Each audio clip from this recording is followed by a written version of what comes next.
O yüzden en mantıklı şey ne biliyor musun? Bir ilişkide ilk önce Nedir abi? karşındaki insanı güzelce tanıyıp arkadaş olmak. O insanın az çok Evet. hatalarını görebilmek. Çünkü duygular girdiği zaman araya hataları göremezsin. Hataları göremezsen de Perde yapıyor direkt. başına bir şey gelir. Benim de o sıra sevgilim var tabii. Senin Tabii sevgilin tabii. var, onun da Evet. kocası var. Aynen öyle. Ama siz her haftada bir kere buluşup dışarıya çıkıyorsunuz sürekli. Bayağı aktivite Aynen öyle. halindesiniz. Yılbaşından 2 gün önce de aynı bu şekilde devam ediyor, başlıyor. Aynen öyle abi. Peki Aynen öyle. Doğru söylüyorsun. Zehra ablanın medeni durumu? Evli, 2 çocuk annesi. O da eşiyle ilgili sıkıntılar yaşıyor. 5 vakit namazından yazılma. Ben korkuyorum bu hikayenin sonunda. Çok ilginç. Yani ben böyle bir şey görmedim abi. Aşçı bahçıvana, bahçıvan şoföre, şoför uşağı, sonra hepsi uşağı.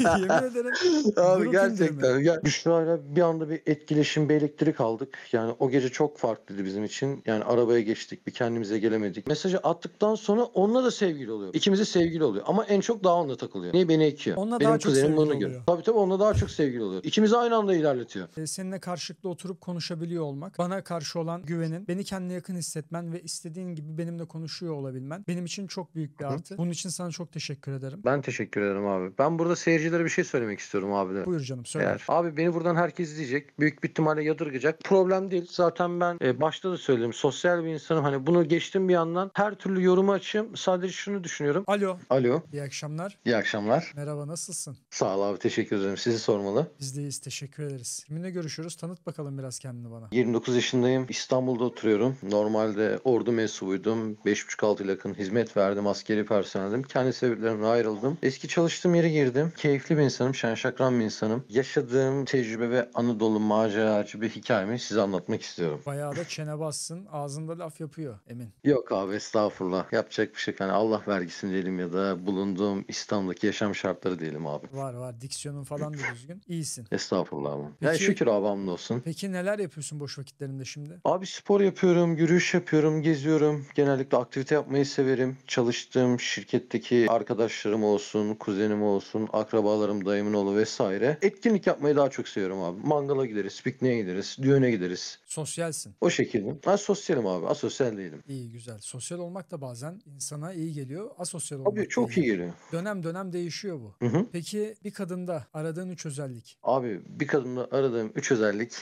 bana sadakatli olması, dürüst olması yani bir de açık görüşlü olması abi. Dış görünüşte neye bakarsın? Abi dış görünüşte bir tık uzun boylu olması. Benim boyum 1,80. Tabii çekici olması. Herkes sonuçta güzel değil. Rabbim herkese farklı farklı güzellikler vermiş. Benim gözümün görebileceği şekilde normal güzel bir şekilde olması. Biraz daha uzun olması. Çekici olması derken seni ne çekiyor? Ondan bahset. Mesela güzellik abi. Sonuçta hani bir laf vardır ya abi. Erkekler çok söz söyler, kadınlar makyaj yapar. Yani bundan dolayı kadınlar duymak ister erkeklerden. Erkekler de kadınları görmek ister. Hani makyaj yapar. Ha, ben tabii makyaja pek önem vermiyorum ama biraz daha güzel olacak. Yani bir kadın albenisi olacak baktığın zaman. Bakımlı olmalı. Ha, bakımlı olmalı aynen. Temiz olmalı. Tabii temiz Ben olmalı. seni kurtarayım biraz çünkü sen Eyvallah linç abi, yersin teşekkür ederim. böyle. Ben söylerim abi sen mecazi anlamını söylersin. Tamam. Arkadaş tam anlamıyla şundan bahsediyor. Bir kadının Tamamdır. bakımlı olması gerektiğinden. Tabii güzellik göreceli bir kavram. Her kadın güzeldir. Her Evet. kadın çiçektir. O zaman çiçekler kadın mıdır? Neyse, hazırsan başlayalım. Abi ben 2022 yılında ordu mensubuydum. Mesleğimi kendi severek bıraktım. 2022'den yani 2017'den önce, 2016'dan önce çalıştığım bir firma var. Özel sektör, gıda sektörü. Ben burada 1,5-2 yıla yakın aşkın çalıştım. Orada bir hanımefendi vardı. Pek bir muhabbetim yoktu. Sonra ben orduyu bırakıp geldikten sonra tekrar eski işime geri döndüm. Müdürümü aradım. Patronumla görüştüm. Sağ olsun beni işe aldılar. Yine aynı ekip. Elemanlar değişmiş. Aynı şekilde İstanbul hayatına gidip geliyoruz. Çalışıyoruz bir şekilde. Sonrasında bu hanımefendiyi gördüm. İsmi Büşra. İşe girdikten 1,5-2 ay sonra karşıma çıktı. Bir gün sabah çalışıyordum. Aa Emin sen misin? Evet dedim sen kimsin? Tanıyamadım mı? Bir baktım bizim Büşra. Evlendiğini biliyordum. Çocuğunun olduğunu biliyordum. Ufak tefek ara sıra konuşuyorduk böyle paslaşıyorduk. Instagram'dan DM falan atıyorduk vesaire. Muhabbet sohbet ettikten sonra geldik. İşte gel zaman git zaman. Bizim şirkette işte zaten bu muhasebe departmanında çalışıyordu. Akşam iş çıkışı ya da şirkette dönüşte evrakları falan teslim etmeye giderken muhasebe. Tabii onu ben her gün görmek zorundayım zaten. Oraya evrakları falan teslim ediyoruz. Artık muhabbet sohbet ilerledi. Şen şakrak ilerledi. Ha bir de benim lakabım var bu arada Deli Emin. Herkes bana Deli Emin diye takılır. İşte böyle espri falan yapmayı çok severler. Ben de biraz daha çekingen olduğum için onlar da bunu bilir. Bu şekilde muhabbet ilerlemeye başladı. Bir nasıl oluyorsa bir etkileşim aldım. Bu süre zarfında da memleketten kuzenim geldi. Böyle biraz daha sosyaldir. O da üniversite mezunu böyle okumuş böyle. Daha çok böyle kadınlara karşı diksiyonu ilgisi fazladır açıkçası. Ortam falan yapmayı sever. Onu da bizim Üretim şirketi aldım müdürümün izniyle. Aynı şekilde beraber çalışmaya başladık. O sırada nasıl olduysa kuzenim, ben, Büşra, bir de Çaycı Zehra var, şirketin aşçısı. Oğlum bu nasıl bir Onunla kadro beraber ya? dördümüz. Nasıl bir kadro oğlum bu? Kuzenin zaten Abi yolunda. Senin kuzenini iş aynen. yerine alma sebebin de senin yoluna çıkman demek oluyor. Zehra, Evet, Çaycı Zehra'nın farklı bu bir konuyla şekilde. ne işi var? Abi şimdi şöyle, Çaycı Zehra ile Büşra bunlar yakın arkadaş. Abla kardeş gibiler. Bunların arasından su sızmıyor. Bunlar yedikleri içtikleri ayrı gitmiyor. Ben onu orada görüyorum. Kuzenim de yurt dışına gidecekti. Sonra yurt dışı iş olmadığı için kuzen dedi ne yapayım dedi. Ben dedim ki gel kuzen dedim İstanbul'a. İstanbul'a gel dedim. Benim yanımda çalış. O da tamam kuzen dedi. Atladı geldi abi. Yurt dışı işler oldu. O Tamam. şekilde çalışmaya devam ediyoruz. Zaten ilk ayda falan kuzenim ortamı kurmuştu. Orada depo sorumlusuydu. Bizim depo müdürü, yani bizim müdürümüz, başımızdaki müdürümüz kuzenimi depo sorumlusu yaptı. Kuzenim bilgili olduğu için abi onun orada yapabileceği kapasiteyi gördü müdürüm. O şekilde onu depoya koydu, konumlandırdı. Depo onun elindeydi. İşte muhasebeye bakıyordu, patronla konuşuyordu, çıkıyordu vesaire. Burayı fazla uzatmayayım. Orada depoda muhabbeti yapmıştı. Ben de genel olarak abi erkeklere karşı çok iyiyim. Küçüklüğümden beri halamın kızları olsun, dayımın kızları olsun hani böyle muhabbet, sohbet edemiyorum. Kendim belli ifadem. Erkeklere karşı her şey okey ama kadınlara karşı sıfırım abi. Çekingenim. Allah Allah. Kuzenimle bu ön yargıyı kırdım abi. Muhabbet, sohbet. Kuzen dedi gelince çikolata al. İşte Zehra ablayla Büşra bize çay yapıyor, kahve yapıyor. Biz de onlara çikolata alıyoruz. Yılbaşı günü her neyse bu muhabbet bu şekilde devam ediyor abi. Onlar bir şey istediği zaman biz yapıyoruz. Bir gün yılbaşı günü şirkette kutlama yaptık. Yılbaşından 2 gün önce yılbaşı kutlaması yapıyoruz. 2022'den 2023'e gireceğiz. Muhabbet, sohbet, aramız çok samimileşti. Akşam olmuştu. Herkes işte hediyesini aldı, takısını aldı vesaire. Müdürümüze dedi ki müdürüm dedim işte biz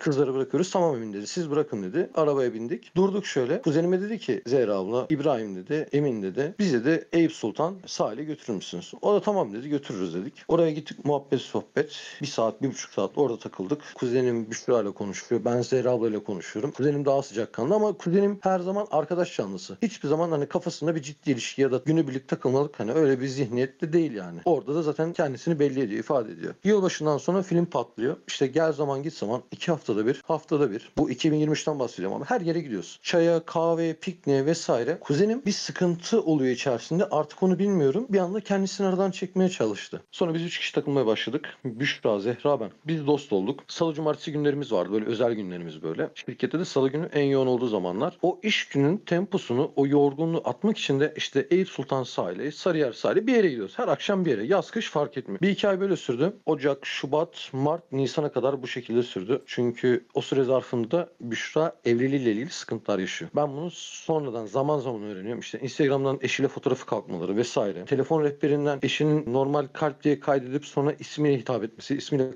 kaydetmesi. Bunları takip edince benim de o sıra sevgilim var tabii. Senin Tabii sevgilin tabii. var. Onun da Evet. kocası var. Aynen öyle. Ama siz her haftada bir kere buluşup dışarıya çıkıyorsunuz sürekli. Bayağı aktivite Aynen öyle. halindesiniz. Yılbaşından 2 gün önce de aynı bu şekilde devam ediyor, başlıyor. Aynen öyle abi. Peki Aynen öyle. Doğru söylüyorsun. Zehra ablanın medeni durumu? Evli, 2 çocuk annesi. O da eşiyle ilgili sıkıntılar yaşıyor. 5 vakit namazından en azından. Ben korkuyorum bu hikayenin sonunda. Çok ilginç. Yani ben böyle bir şey görmedim abi. Sonrasında devam edeyim. Bu şekilde devam ediyor. Zaten sevgilimle de aram açılmaya başladı. Ben bıraktım. Biz normalde sevgilimle ciddi düşünüyorduk. Hemen oraya geçeyim. O da beni bekliyordu. Ama mesafeler uzak olduğu için o da Adana tarafında oturuyordu. O İstanbul'a gelmek istemedi. Ben de o tarafa gitmek istemedim. Yapacak bir şey yok. İyi ya da kötü bir şekilde ayrıldık. Ne zamandı? Mart gibi işte. Şubat, Mart gibi artık ayrılmaya başladık. Ondan sonra zaten bitirdik. O sırada zaten Büşra'yla biz beraber geziyoruz. Hani sanki böyle sevgilimden ayrıldım ama hiç ayrılmış havası yok yani. Normalde insan üzülür ya. Ben hiç üzülmedim. Acaba Büşra var diye mi düşündüm? Evet, biraz da bunun etkisi var sonuçta. Büyük ihtimal. Aynen. İşte piknikler, mangallar, işte parka gitmeler, gezmeler bu şekilde devam ediyoruz. Aylardan Nisan ayına artık yavaş yavaş gelmeye başladık. Ablamızı bazen almadık. Bazen beraber gittik Büşra'yla ben baş başa. Yemeğe gittik, eğlendik, parka gittik. İşte atışa gittik. O şekilde bir gün ablamızın bir dostu var. Dönerci Yunus. Bunu aldık. 9 yıldan beri bu dostuymuş. Aile dostu. Adam bununla evlenmek istiyormuş ama Zehra abla ikinci karısı olacakmış. Adamlar Arap kökenli. Ve bunu da Zehra abla istemediği için, bu da haykırı olduğu için dost olarak kalmış. O da eşiyle ilgili sıkıntılar varmış Zehra ablanın da. Zehra ablanın f*** buddy'si diyebilir miyiz bu adam için? Abi biz de öyle düşünüyoruz. Evet.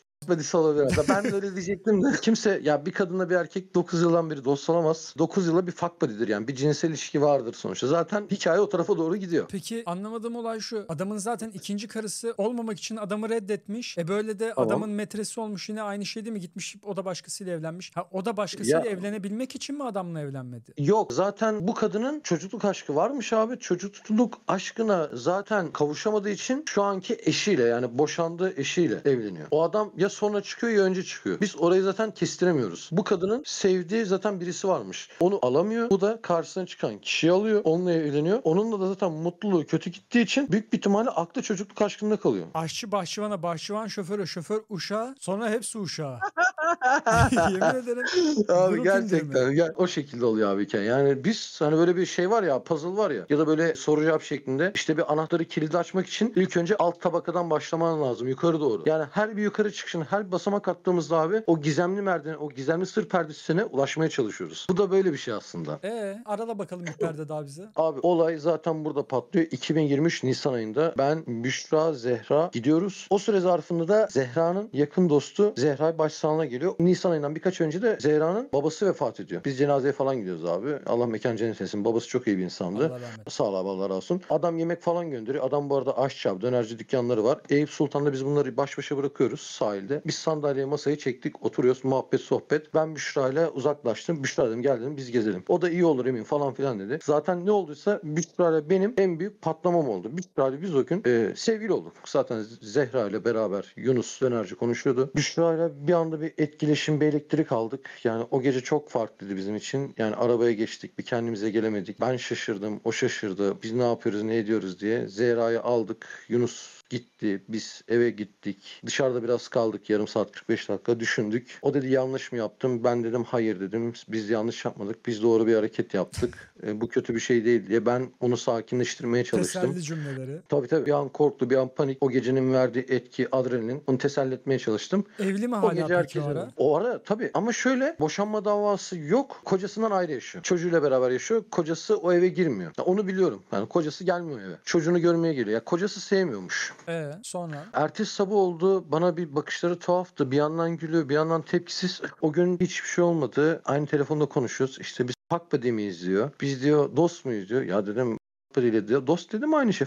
Dedim işini görüp çıkarsın dedim cinsel olarak. Sen benim dostumsun. Sen benim her şeyimsin dedim. O sırada kızdan da ayrıldım. Hikaye o şekilde devam etti. Cumartesi günü Zehra'nın babasının mezarına gittik. Sarıldık. Teselli verdim. İşte beraber olduk vesaire. Bizim buradan sonraki 2-3 ay boyunca abi sevgililik sürecimiz başladı. Onun Mayıs ayında doğum günüydü. Ben ona sürpriz yaptım. Hatta doğum gününden önce ben, Zehra, Büşra bungalova gittik Sakarya. Bunlar kendileri fikri çıkardı. Tabii 3 kişi. 2 kız bir erkek bungalova gittik. Herkes eve bir yalan söyledi. Benim kuzenim zaten bunları biliyor. Kuzenim ilişkiyi de biliyor. Her şeyi biliyor. Sonradan dahil oldu. Biz Sakarya bungalova gittik. Kekler, börekler, çörekler. Bir gece 2 gün kaldık. Cumartesi çıktık. Akşam kaldık. Pazar günü de geri döndük. O sırada işte benim eski sevgilimden mesajları ben arşiv almıştım. Ben banyodayken benim telefonun şifresini Büşra biliyordu. Ben gizlim saklım yoktu. Arşivdeki mesajları görünce aramız bozuldu. Sonra İstanbul'a geldik. Birkaç gün konuşmadık. Şirkette yüzde bakıyoruz. Ben kendimi affettirmek için çabalar sarf ediyorum. Kaybetmemek için. Arşivde ne Gönlünü var? Eski kız kazandım. arkadaşınla konuşmalarım mı? Eski kız arkadaşımla konuşmalarım var. Onu arşiv almışım. O kızı unuttum yani. Tam o kızı biliyorum ama hani o kıza artık bir duygu beslemiyorum. İşte bu Büşra'nın etkisidir diye düşünüyorum. O süre zarfında da zaten arşive kaldırmışım. Kendimi affettirmeye çalıştım. Affettirdim bir şekilde. Tekrar sevgili olduk. Artık yola çıktık, devam ediyoruz. Zehra ablayı ekart etmek için bir yalan bulduk. Onu almadık. Herkesin işi olduğunu söyledik. Bungalova gittiğimiz haftanın ertesi hafta tekrar biz Büşra'yla bungalova gittik ve Büşra'nın doğum günüydü. 1 Mayıs. Ona güzel bir an yaşattım. Beraber işte gezdik, tozduk, kahvaltı vesaire. Herkes zaten buraya geçiyorum. Bundan sonra İstanbul'a geldik. Normal bir şekilde devam ettik. Sonra benim hesaplayamadığım bazı şeyler oldu. Kız bir anda beni istememeye başladı. Kıza benim de yapmış olduğum bazı hatalar var özel ilgi alanında. 2 gün ayrıl, 3 gün barış, bu şekilde devam ediyor. Kuzenim diyor ki bu kız diyor seni aldatıyor diyor. Telefonunu kontrol et. Ben diyorum ki bu kız dedim beni aldatmıyor. Ben dedim bu kız bana güveni verdi. Bu şekilde ilerliyorum tabii. O süre zarfında bu kızın hayatında bir kişi daha var. Bu şekilde devam ettik. Bir plan yapıyoruz. Perşembe Cuma'dan. Cumartesi günü ben bu kızla buluşamıyorum. Sırf yani o doğum gününden sonra 1,5-2 ay Hafta sonları ben bu kızla buluşamadım. Hep bir bahane ediyor. Perşembe günü plan yapıyorum. Cumartesi günü diyor ki benim şu işim var ya da bana bir şeyden kızıyor. Cumartesi günü beni ekiyor. Bir şeyler çıkartıyor. Bunu ispatlayamıyorum, bir şey yapamıyorum. Aylardan Ağustos ayına falan geldi. Babası ameliyat olacaktı. Babası ameliyat olmadan 2 gün önce yine beraberdik. Hafta işleri sıkıntı yok. İş çıkış falan alıyorum. Yine kavga dövüşler çoğalmaya başladı. Normalde bir kız yapmaz. Ya benim sevgilim bile açıkçası bana böyle yapmadı. 2 yıldan beri beraberiz. Ama bu kız çok farklı davranıyor. Acaba bu kızın yapısı böyle mi diye. Kuzenimi takip ediyor. Dedi ki bu kız seni aldatıyor dedi. Zaten dediği de çıktı. Kız büyük bir ihtimalle şizofren ya da psikopat ya da ruh hastası. Babası ameliyat olmadan önce benimle beraberdi 2 gün önce. Arabada son konuşmamızı yaptık. İşte seni bırakmayacağım vesaire vaatler veriyordu. 2 gün sonra cumartesi günü bana bir mesaj geliyor. Zehra abla ilişkimizi yakaladı. Tabii o süre zarfında da şuraya atladım. Dipnot veriyorum. Zehra abla bizim ilişkimizi biliyordu ama ilişkiyi de bazen istemiyordu. Hiç yakışıyor mu evli bir kadınla beraber olmaya diye kardeşini Büşra'ya önermiş. Ben burayı biliyordum. Burayı söylemedim şimdi. Zaten hikayede burada patlıyor. Benimle ayrıldığı gün kardeşiyle konuşmaya devam ediyor. Yani 1 Mayıs'ta Zehra'nın kardeşi buna doğum gününe mesaj atıyor. Mesajı attıktan sonra onunla da sevgili oluyor. İkimiz de sevgili oluyor. Ama en çok daha onunla takılıyor. Niye beni ekiyor? Onunla Benim daha çok kuzenim sevgili bunu görüyor. oluyor. Tabii onunla daha çok sevgili oluyor. İkimizi aynı anda ilerletiyor. Sonradan öğreniyorum. İşte kamera kayıtları, çiçek geliyor, çiçek sepetini takip ediyoruz. Kim aldı, kim verdi. Ben o sıra bir boşluğa düşüyorum. Büşra'ya alıştım. Büşra benden ayrıldı. Zehra da bir şey demiyor. İşin garip tarafı Büşra Zehra'ya ben Emin'le sevgili değilim diyor. Bana da diyor ki sakın diyor bizim diyor birlikteliğimizi, ilişkimizi Zehra abla bilmesin diyor. Ayıp olur diyor. Ben de tamam diyorum. Kanıyorum çünkü. Hani mantıklı olarak bakmıyorum. Duygusal olarak bakıyorum. Ben boşluğa düşüyorum. Büşra'yı aramaya çalışıyorum. Hani Büşra diyor ki benim diyor kocam diyor peşimde. Benim peşimi bırak. Seni bıraktığım yerde alacağım diyor. Mesaj atıyor. Bir sürü şey. Ben kovalıyorum, koşuyorum. Ya Büşra biz böyle değildik. Ne oldu? Yapma gözünü seveyim falan filan derken Büşra beni orada bırakıyor. Büşra bana pas vermiyor. Hayırlı işler. Aradan birkaç zaman geçiyor. Bakıyorum bizim şirkette müdür var. Müdürüm de şirketin her şeyine hakim. Büşra çiçek geliyor. Benim mesai saatlerinde olmadığım zaman. Artık müdürüm de ilişkiyi biliyor. Her şeyi biliyor. Diyor ki bu kız diyor seni aldatıyor. Kimle? Yasin'den. Ben Büşra'ya sorunca bana dedi kocamdan geliyor dedi. Mümin'den. Yasin'den geliyor cidden. Bunda ben hiçbir şey bilmemezliğe vuruyorum. Daha doğrusu benim müdürüm şeyin gerçek sahibinin kimliğini söylemiyor bana. Sonradan çıkıyor. Bir gün Büşra, Zehra, Yasin kavga ediyor. Zehra Büşra ile benim birlikteliğimi bildiği için bunu kardeşine söylüyor Zehra. Diyor ki Yasin kardeşim Emin'le Büşra beraber sevgiliydi. Ben diyor seni ona almam diyor. Hayır diyor sen diyor yalan söylüyorsun. Bu ablasıyla kavga ediyor Yasin'le beraber. Yasin'le Büşra yan yanalar. Zehra'yı arıyorlar. Şirketi çalıştığımız Erkan abi var. O da bizim ilişkimizi biliyor. Ama o uzaktan izliyordu. Bana söylemiyordu. Artık şirkete bazı kişilere yayıldı artık ilişki. Sessiz bir şekilde. Onu kocası olarak tanıtıyor. Bir gün Zehra ile Büşra kavga ettikten sonra Büşra Yasin'i mümin diye kocası gibi herkesi tanıtıyor. Herkes arıyor. İşte ben Emin'le beraber olmadım. Siz kimsiniz vesaire vesaire. Böyle diyor. Yani oyun öyle bir kurmuşlar ki abi görmen lazım. Benim bu konuda hiç bilgi alakam yok. Sonrasında bu olay patlıyor. Kavgalar, dövüşler Sen oluyor. kızla Ben sevgilisin gidiyorum. ama arkada farklı olaylar dönüyor. Ben şu an Tabii. anlattığın şeyleri yerine oturtamadım biliyor musun? Ama anladım yani. Şu anda zaten biz ayrıyız. Biz Büşra'yla arkadaş da değiliz. Yani şu an ben Büşra'ya bir şey bile alamıyorum. Çünkü niye? Şirkette o sevgilisinin ablası var. Ben bir şey aldığım zaman diyor ki Emin diyor bak diyor Yasin Emin diyor Büşra'ya şunu aldı diyor. Oğlum diyor uyan diyor. Büşra da o süre zarfında bana geliyor. Büşra beni uyandırıyor diyor ki Emin diyor bana oyun kuracaklar vesaire. Büşra çok güzel oyununu kurdu abi. Bana oyun kuracaklar. Beni tuzağa çekecekler. Mümine fotoğraf atacaklar. Ben de onlara oyun kuracağım diyor. Biz seninle sevgili olmadık. Seni ararlarsa biz sevgili değiliz diyor. Meğersem Zehra elinde telefon ses kaydı alacak. Ben Büşra ile sevgiliyim dediğim zaman onu gidip Yasin'e dinletecek. Yasin de ispat istiyor. Bu şekilde Büşra oyunu sürdürmeye çok iyi bir şekilde devam ediyor. Çok bir profesyonel bir yalancı kendisi. Ama zaten burada Büşra'yı ekart eden müdürüm. Müdürüm de geçmiş bir tecrübesi olduğu için müdürüm bunu ispatlıyor. Bu olaylar çıkıyor. Ben adamı aramaya çalışıyorum. Biz adamla kavga ediyoruz telefonda. Yasin'le Sen kimsin? mi? İşte evet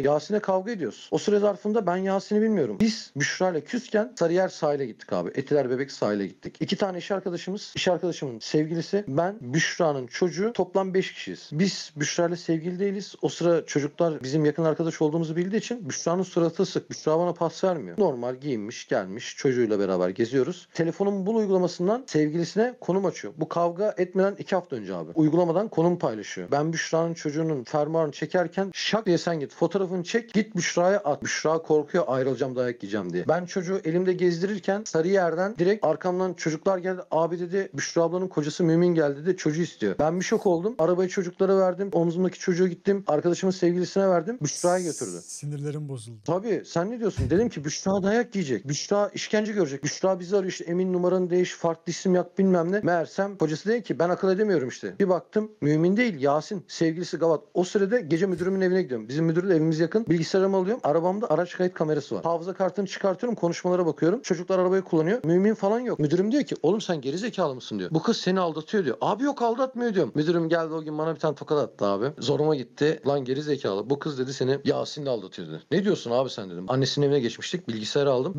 Biz dedi sana söylemedik. Kuzenimle beraber. İbrahim'le beraber. Gündüz oldu. İşte bu olaylar patladı. Büşra yine ekart etti olayı. Ben yine kabullenemedim. Konduramadım. Nasıl ya dedim. Büşra bana dedi ki ben dedi seni bekliyorum dedi. Tamam dedim. Eğer beni beklemeyeceksen hayatında başka birisi de varsa söyle. Bunu söylemiyor. Eğer ben onu görürsem o adama zarar vereceğim. Bu şekilde ilk olay oluyor. Kavgalar, dövüşler. İşte araya giriyorlar vesaire. Adamla yüze gelemiyoruz bir türlü. Büşra ile biz yine muhabbet sohbet ediyoruz. Bu sefer Büşra ile biz sevgili değiliz. Büşra ile de bir birlikteliğimiz oldu. Sevgili adı altında olmadan, yani burada yanlış anlaşılacak ama daha önceden sevgililik zamanında da ben evine gidiyordum. Burada da evine gittim. Evine davet etti. Evine davet etmesinin sebebi şuydu. Beni sakinleştirmek için, kavga dövüşe maruz bırakmamak için. Bir ay daha yine oyun bu şekilde sürdü. Ben gözümü açtım bir şekilde. Sadece kabullenemiyordum. Şirkette çalışan bir Tuncay abi diye birisi var. Öz abim gibi seviyorum kendisini. O zaten beni uyardı, söyledi. Bayağı bir konuştuk. Dedi ki ben dedi aranızı yapacağım dedi. Sen dedi artık Yasin'le dedi birinizden birisi cezaevine, diğeri de mezara girecek dedi. Ben dedi bu olayı çözeceğim. İkimizi çağırdık, konuştuk. Bana diyor ki bu kız benim sevgilim diyor. Ben de dedim ki tamam dedim, bu kız benim de sevgilimdi. Konuşmaları falan göster Tuncay abiye. Dedi artık yapacak bir şey yok dedi. Büşra'ya soruyor. Büşra neyden çekiniyor bilmiyorum. Hayır diyor. İkisi de benim sevgilim değil diyor. Büşra'nın amacını kimse bilemedi o süre zarfında. O sürede işte Yasin'le beraber ayrıldık bir şekilde. Barışmadık ama ayrıldık. Yine konuşmaları devam ediyordu. Bir gün ben cesaretimi topladım. Müdürüme dedim, Tuncay abiye söyledim. Ben dedim bu lavuğun karşısına çıkıyorum. Her şeyi dökeceğim dedim. Bu kadının evine gittiğime dahil, bu kadınla beraber olmama dahil, video, fotoğraf, resim ne varsa koyacağım dedim. İçim içimiyor. Çünkü bir gerçek var. O gerçekle yüzleşmek istiyorum. Yüzleşmek bir yandan da istemiyorum. Ama bir yandan da uyuyamıyorum geceleri artık. Çünkü neredeyse bir yıl olacak. Gittim ben bu lavuğu çektim. Dedim ki bak dedim, bir de benden yaş olarak büyük, saygı duydum. Dedim ki bak Yasin abi dedim, bak böyle böyle. Bu kız dedim benim manitamdı. Bu kız dedim benim sevgilimdi. Ama biz hala konuşmaya devam ediyoruz. Seninle bu kız konuşuyor mu? Emin dedi elinde ne var dedi. Fotoğraf, video vesaire. Özel bazı şeyler. Bunları sundum. Vay dedi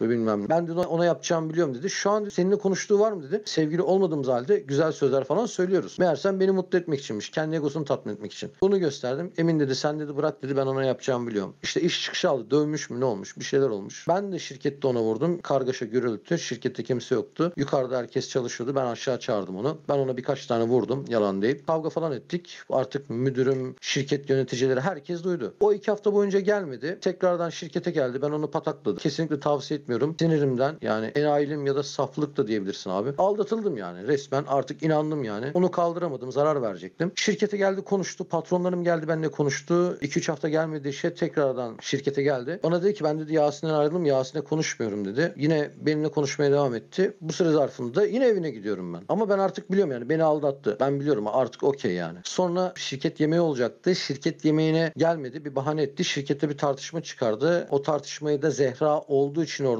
Zehra gidip Yasin'e söyleyecekti. Kendisi tartışmayı çıkardı. Gitti sevgilisi Yasin'e söyledi. Bize söz vermişti Tuncay abiyle beraber. İşte ben sizde yemeğe geleceğim diyordu. İşte benim aklımda demiş ben bir yandan Emin'i seviyorum ya da sevmiyorum gibisinden. Benimle yemeğe geleceğini söyledi ama benim ona karşı gönlüm vardı yine. Yine gönlüm vardı. Bundan 5-6 öncesine kadar onu gerçekten çok seviyordum. Baktım yemeğe gelmedi. Ben de gittim abi. O süre zarfında size ulaşmaya çalışıyordum. Derdim anlatacak kimse yoktu. Ben de gittim ünlü bir sunucunun programına çıktım abi. Bunun da YouTube'da videom var. İsim vereyim mi? Ver keselim. Tamam. Çıktım. 1 Mayıs'tayız abi çıkar.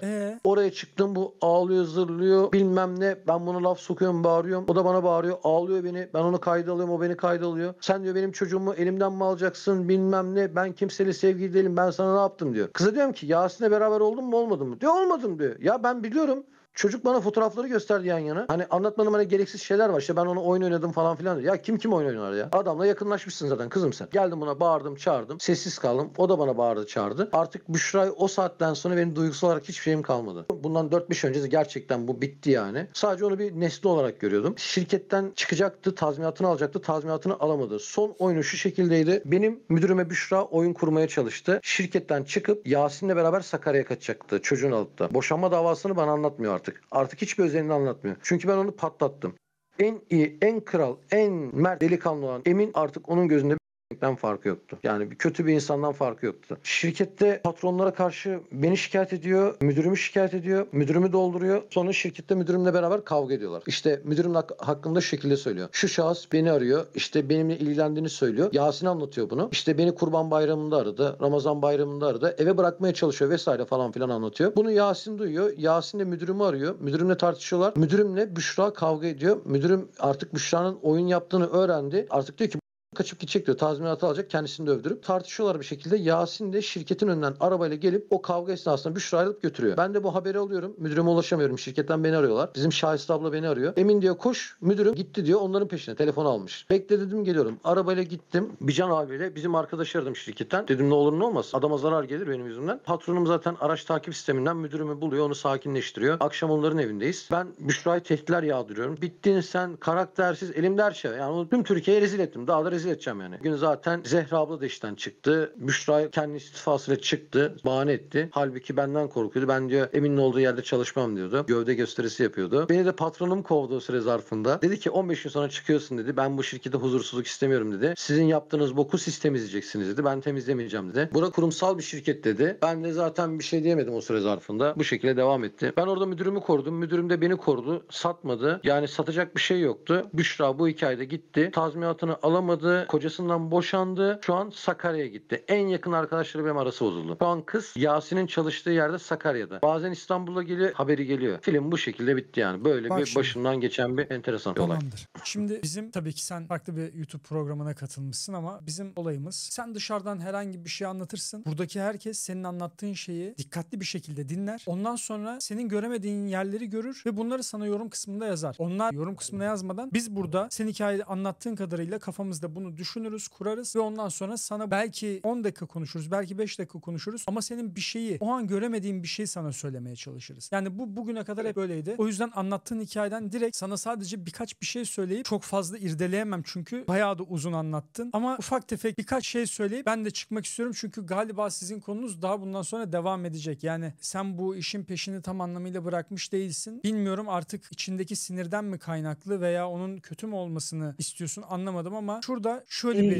İhaneti şey yapamadık abi. yani helalleşemediniz. Öyle bir şey var. Ya ihaneti kabullenemedim. Evet. Ama şu an gerçekten bitti yani. Hani bayağı uğraştım çünkü onunla. Yapmayacağım şeyleri yaptım. Sonradan sıkıldım artık. Olay şu. Sana bak iki erkek böyle karşılıklı oturuyoruz. Dostça sohbet ediyoruz. Bu program Evet olarak abi. bunu değerlendirme. Şimdi dışarıda görüştüğüm, konuştuğum bir kadın var. Ama kadın evli. Tamam çocuğu da var. Ama o evli hala. Yani kocasıyla Evet. görüşmese de ne kadar kötü olursa olsun bu kadın evliyken benim bununla dışarıya çıkıyor olmam benim kendimle ilgili bir problemim var bak. Bir sorunum var. Bende bir hata Evet var. abi. Karşımdaki insanda da ne bir sadakat söz konusu ne de saygı. Yani bir insan sevgilisinden ayrılırken es vermeli, bir ara vermeli. Evet Adana'daki abi. sevgilinden ayrılırken mesela dedin ya orada parantez içinde. Ben nasıl olduğunu anlamadım. Ondan bir anda soğudum, buna geçtim. O anki durumu, işte o sevgiyi, o acıyı yaşayamadım bile. İşte yaşayamamanın Evet abi. sebebi ayrılır ayrılmaz gidip başka biriyle sevgili olman. Sen geçmişteki ilişkine Doğru. saygı duysaydın, biraz da olsa saygı duysaydın zaten bu kadınla Hı. gidip orada burada oturmazdın. O acıyı bastırdı sözde. Evet abi. Bu kadının da kocasından bir anda çıkıp gitmesi veya ben inanmıyorum böyle bir şeye bu arada. Büyük ihtimal evdelerdi. Kocası da gelip gidiyordu. Çünkü kocasını da manipüle ediyordu. Seni de çok güzel manipüle etmiş. Diğer o çocuğa da çok güzel oynamış. Onu da manipüle etmiş. Ona da oynadı. Herkesi oynamış ama bak anlamadığın nokta şu. Bazı insanlar vardır mesela. Bu hayatımızda vardır. İlla şu an izleyen insanların da hayatına böyle insanlar girmiştir. Bunlardan böyle az yok yani. Fazla var. Bir kişinin Tamam, doğru ilgisi ve söylüyorsun. sevgisi hiçbir zaman yetmiyor. Bir diğerini istiyor. Bir diğerini istiyor. Hayatında hiçbir zaman yalnız kalmıyor. Yalnız kalacağını anladığı zaman hayatına direkt birini sokuyor. O hayatına aldığı Evet. kişiden alacağını aldığı zaman daha ondan ayrılmadan başka birini sokuyor. Yani senin şu an anlattığın insan aslında dışarıda bir sürü örneği olan, yani bir sürü kardeşi olan, bir sürü klonu olan insanlardan biri. Sana bu gelirken zaten nasıl olduğunu belli etmiş, göstermiş. Olay senin burada anlayamamanda. Aslında senin de anlayamamanın sebebi eski ilişkine saygı duymayıp buna geçmen. Senin orada bunu idrak edebilecek, düşünecek zamanın olmadı. Çünkü sen acı çekmemek için direkt next'e geçtin. Ben Next'e geçtim evet. Hiç İşte bu durmadım. Next'e geçmeseydin inan bu kadar bunun da oyuncağı olacağını düşünmüyorum. Gafil avlanmazdın yani bu kadar. Yanındaki insanlar sana aldatılıyorsun emin demesine rağmen sen göz yuma Ben yuma devam ettim. devam ediyorsun. Evet devam ettim abi. Yani sen istedin olacağı, o olacak da oldu. Bazen bazı şeyler vardır böyle Allah ufacık da olsa sana gösterir. Ya da karşındaki insan dilinden dökülür böyle bazı şeyler. Sen anlarsın orada ne olduğunu. Kendini ya geri çekersin ya ileri gidersin. Sen ileri gitmek istemişsin. İleri gittiğinde de bunlar başına gelmiş. Bunlar başına geldiğinde de bir kinle, nefretle sanki hiç olmamış, sen görmemişsin de bir anda bunu yakalamışsın gibi yapıp saldırıyorsun. Kadına vurduğun Evet öyle kısma oldu gerçekten. Kadına vurduğun kısma gelecek olursak orada zaten kendin de hata yaptığını söyledin ama aldatılma olayı olduğunda kadının da erkeğe vurduğu, erkeğin de kadına vurduğu bazı anlar oluyor. Bu çok fazla işte o olayı kendinle örtüştürdüğünden yani kendine bana bunu nasıl yapar diye o hırsla yapılan bir şey gibi geliyor bana ama olayı fazla fazla kendini kişiselleştirmene gerek yok. Seni Evet. aldatmış olmuyor. Aslında kendini aldatmış oluyor. Buna bu açıdan bakacak O olursan bir dahaki ilişkilerinde de Hı çevrende hı. bu şekilde bir aldatma olayı olabilir veya sen tekrar aldatılabilirsin. En azından kendini tutman için ufak bir kulağına küpe kalsın. Bir daha Bu da bir kimseye tecrübe oldu benim için zaten aynı şey abi. yapma, aynen. Çünkü kimseye, ne kadının erkeğe ne de erkeğin kadına, böyle bir pozisyonda olsa bile el kaldırmaya, vurmaya hakkı yok. Yani Hakkı yok tabii bu ki. kendi karaktersizliği diyeceksin, kendi sorunu diyeceksin ve olaydan çekilip çıkacaksın adamlığınla. Burada kendini o bozdu diye sen de onun karakterine, sen de onun kişiliğine bürünürsen sen de hata yapmış olursun. Biz de Hem de hata yapmış eline oluruz daha abi. büyük bir koz verirsin. Gider seni Evet. şikayet eder, haklıyken haksız duruma düşersin. Tabii o pozisyonlara da geldik zaten o En zamanlar. güzeli, en güzel şey ne biliyor musun? Böyle Nedir bir abi? pozisyonda seninle karşılıklı oturup konuşabiliyor olmak. Bana karşı olan güvenin, beni kendine yakın hissetmen ve istediğin gibi benimle konuşuyor olabilmen benim için çok büyük bir Hı hı. artı. Bunun için sana çok teşekkür ederim. Ben teşekkür ederim abi. Ben burada seyircilere bir şey söylemek istiyorum abi de. Buyur canım, söyle. Eğer abi beni buradan herkes izleyecek. Büyük bir ihtimalle yadırgayacak. Problem değil. Zaten ben başta da söyledim. Sosyal bir insanım. Hani bunu geçtim bir yandan. Her türlü yorumu açığım. Sadece şunu düşünüyorum. Aldatan ya da aldatılan, erkek ya da kadın fark etmiyor. Ben şunu tecrübe ettim hayatta. Ben aldatıldığımı yerime koydum. Kendimi koydum. Ama artık bir sonraki ilişkilerimde duygusal olarak değil abi, mantık odaklı bakıyorum artık. Ha, bilmiyorum, ya duygularım öldü ya da aşka küstüm. Hani bilmiyorum. Sadece ben bunu tecrübe ettim. Burada da E, şöyle bir şey benim yapabilirsin. evet. Mesela bu kadında yaptığın en büyük hata şuydu. Çok bağlandım. Körü körüne gittin. Her şeyi göre göre duygularınla yaklaştın. Duygularınla yaklaştığın için ne oldu? Sen gerçeği göremedin. Duyguların gözüne perde oldu. Evet. Ama mantığınla yaklaşsaydın, kadının kocasını aldatıyor olduğunu görseydin, hemen kendini böyle şey sanmasaydın, ya seviyor beni, istiyor beni, tabii ki kocasından ayrılıyor, bana geliyor falan diye bu şekilde yapmasaydın da onun yanlışını görebilseydin zaten bu hataya düşmeyecektin. O yüzden en mantıklı şey ne biliyor musun? Bir ilişkide ilk önce Nedir abi? karşındaki insanı güzelce tanıyıp arkadaş olmak. O insanın az çok Evet. hatalarını görebilmek. Çünkü duygular girdiği zaman araya hataları göremezsin. Hataları göremezsen de Perde yapıyor direkt. başına bir şey gelir. Aynen abi, doğru Bize söylüyorsun. bağlandığın için sana Biz çok de teşekkür ederim. Buraya kadar yani izlediğiniz için hepinize çok teşekkür ederim. Uzun bir video oldu, evet. Güzel de bir video oldu. Unuttuğum şeyler olabilir. Her şeyi söyleyemem çünkü gerçekten benim kafamı ambal ettin. Belki bugüne kadar dinlediğim en karmaşık hikayelerden biri. Ahçı bahçıvana, bahçıvan şoföre, yok Zehra çıktı çaycı, öbürü girdi Yasin, mümin arka planda kaldı kocası falan derken beni ambal ettin. Sana bazı söyleyeceğim şeyleri bile unutmuş olabilirim. Eğer benim Evet unuttuğum abi. ve söylenilmesi gereken şeyler varsa onları zaten yorumda sevgili Brothers ailesi, onları teker teker öpüyorum. Onlar yazarlar. Teşekkür ettim tekrardan. Kendine çok iyi bak. Herhangi bir sorun, bir sıkıntı olduğunda istediğin zaman bizi arayabilirsin. Allah'a emanetsin. Çok teşekkür ederim abi. İyi akşamlar. Buraya kadar izlediğiniz için hepinize çok teşekkür ediyorum. Kendinize çok iyi bakın. Bir sonraki bölümde görüşmek üzere. Hoşça kalın. İyi ki varsınız. Teşekkür ettim sana da kardeşim. Allah'a emanet ol. Dikkat et kendine.